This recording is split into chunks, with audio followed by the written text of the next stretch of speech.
कि जिन महापुरुषों को परमात्मा मिले थे, आदरणीय धर्मदास साहिब जी को मिले थे।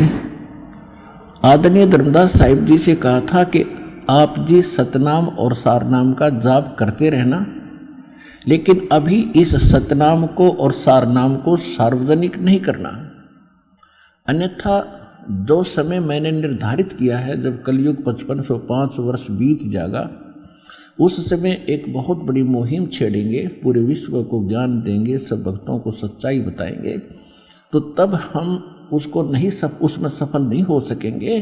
क्योंकि यदि ये सच्चे नाम ओरिजिनल मंत्र अब सार्वजनिक कर दिए, तो काल ने कहा था कि आपके दूत के, आपके संदेशवाहक से आने से पहले मैं नकली पंथ चलाऊंगा और कबीर और सतलोक और सचखंड की महिमा गाया करेंगे, नाम नकली देंगे वो, और वो सभी मेरे ही जाल में फंसे रह जाएंगे। तो परमात्मा ने इसी दृष्टिकोण से उन महापुरुषों से जिनको परमात्मा मिले थे इस कलयुग में, उनको प्रतिज्ञा करा दी थी, धर्मदास मेरी लाख दुहाई, ये मूल ज्ञान कहीं बार न जाई, मूल ज्ञान बाहर जो पढ़ी, ये बिचली पीढ़ी हंस नितरही, इस मूल ज्ञान को तब तक छुपाई जब तक ये 12 पंथ मिट जाई। धर्मदास जी ने को मालिक ने बताया था कि काल ने कहा था कि तेरे नाम से 12 पंथ चलाऊंगा, कबीर नाम से, उसके बाद और अनेक पंथ चलाऊंगा, जैसे राधा स्वामी पंथ, निरंकारी पंथ, धन धन सतगुरु सरसा सौदा सरसा और जगमाल वाली पंथ, विनोद वाला, ये ताराचंद वाला पंथ, जय गुरुदेव वाला पंथ मथुरा में, आगरा के अंदर शिवजाल पंथ, ये सारे काल के प्रेरित पंथ हैं। इनमें कोई ओरिजिनल ज्ञान नहीं, कोई सच्चा भक्ति और भगवान नहीं। तो परमात्मा ने कहा था कि अगर ये सार्वजनिक हो गए मंत्र सभी, तो ये सभी इन काल के संदेश वाहकों दूतों के हाथ लग जाएंगे, और ये भी यही नाम दिया करेंगे उन सभी अपने अनुयायियों को, और उनसे लाभ कुछ होना ही नहीं, क्योंकि वो अधिकारी नहीं है। क्योंकि अधिकारी के बिना भी ये मंत्र काम नहीं कर सकते। जैसे कोई लाइसेंस बनाता है या पासपोर्ट बनाता है, जो एथोराइज्ड अधिकारी है, जो ऑफिसर है, वो बनाकर साइन करेगा तो वो बन गया, वो काम करेगा पूरा। और ऐसा ही कोई डुप्लीकेट बनाकर साइन कर दे, नंबर गलत है उसके, तो वो नहीं चलेगा, दोनों को हानि होगी। इस प्रकार तो धर्मदास मेरी लाख दुहाई, और ये मूल ज्ञान कहीं बार ना चाहिए। सभी महापुरुषों को ऐसे कहा था, धर्मदास मेरी लाख दुहाई, ये सार शब्द कहीं बार ना जाए। 2 बार कहा मालिक ने, एक बार तो मूल ज्ञान, जो मूल ज्ञान दास को प्राप्त हुआ है, ये आज तक कोई नहीं बता सका। परमात्मा ने इस दास पर कृपा करी है और उनको बताया था, लेकिन उन्होंने उनको कोड वर्डों में वर्णन करने के लिए कहा गया था, जिस कारण से आज तक जितने भी महापुरुष रहे हैं, उन्होंने इन पद्य भाग में, यानी पद्य भाग में ही सब ज्ञान दिया है, लोकोक्तियों के माध्यम से, शब्दों के माध्यम से, दोहों के माध्यम से। तो इसको आम आदमी समझ नहीं सकता। तो अब दास पे कृपा करी है कि उस पद्य भाग को गद्य भाग में कन्वर्ट करने की, और अब ये आसानी से समझ में आएगा, और वो मूल ज्ञान इस दास को प्राप्त हुआ। इन कोड वर्डों को समझने की बुद्धि भगवान कबीर साहब ने दास को दी है, जो समझकर आपको समझाया है।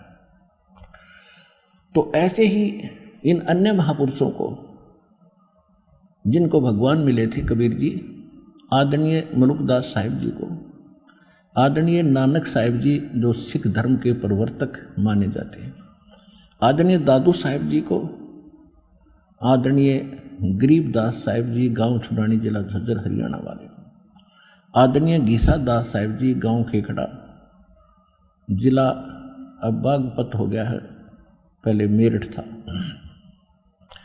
और आदरणीय स्वामी रामानंद जी गांव शहर काशी बनारस वालों को। तो इन सब को परमात्मा ने सच्चे मंत्र दिए थे, लेकिन धर्मदास जी को और नानक साहिब जी को, गरीबदास साहिब जी को। इनको परमात्मा ने गुरु पद के लिए कहा था कि आप अपना पंथ चलाइए, लेकिन प्रथम मंत्र ही के 5 नाम ही देना, ये सतनाम और सारनाम नहीं बताना।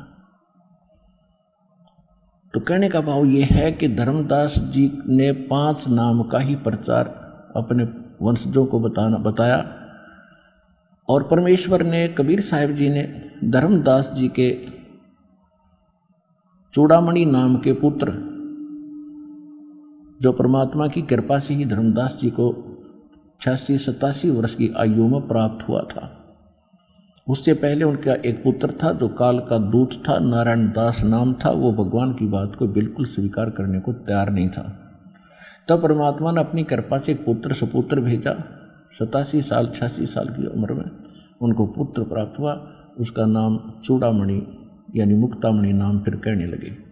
उनको भी परमात्मा ने स्वयं गुरुपद प्रदान किया था, लेकिन 5 नाम ही ये देने को कहा था, जो दास आपको अब 7 देता है। उनको बीच बीच के 5 नाम ही दान करने का आदेश था। तो छठी पीढ़ी में चूड़ामणि, मुक्तामणि, दामाखेड़ा वाले जो हैं, ये दामाखेड़ा गद्दी जो कबीर पंथ की है, ये उस चूड़ामणि जी से चली हुई आ रही है। तो चूड़ामणि को मालिक ने 5 नाम दिए थे। 5 नाम ही उसने आगे जो नेक्स्ट उसका उत्तराधिकारी था अपने पुत्र को दिए थे।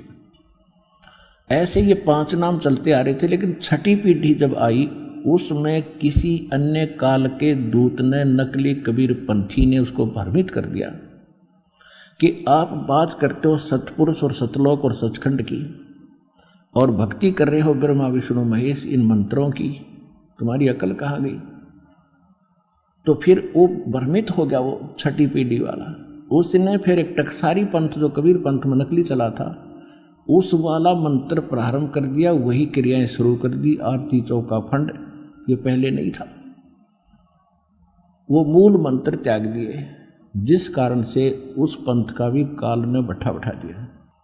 और इसी प्रकार आदरणीय गरीबदास साहिब जी ने भी ये 5 नाम ही प्रारंभ किए थे, और ये 7 नाम लिखे हैं ग्रंथ में, लेकिन देते 5 ही थे। और इसी प्रकार आदरणीय नानक साहिब जी को परमात्मा ने यही आदेश दिया था कि ना तो सतनाम किसी को बताना, ये 2 अक्षर का, और न ही सारनाम बताना, और केवल ये 5 नाम देना। यही जो दास आपको देता है, यही 5 नाम का आदेश दिया था। लेकिन ये 1-2 गद्दी वालों ने इसका निर्वाह किया। उसके बाद फिर ऐसे ही सिख समाज, क्योंकि ज्ञान तो है सतपुरुष और सतलोक का, सचखंड का, तो उसमें ये भ्रमणा फैल गई कि अभी नाम बात तो हम करते हैं सतलोक और सचखंड की, सतपुरुष के अतिरिक्त हम किसी को मानेंगे नहीं और देवताओं की हम पूजा करेंगे नहीं।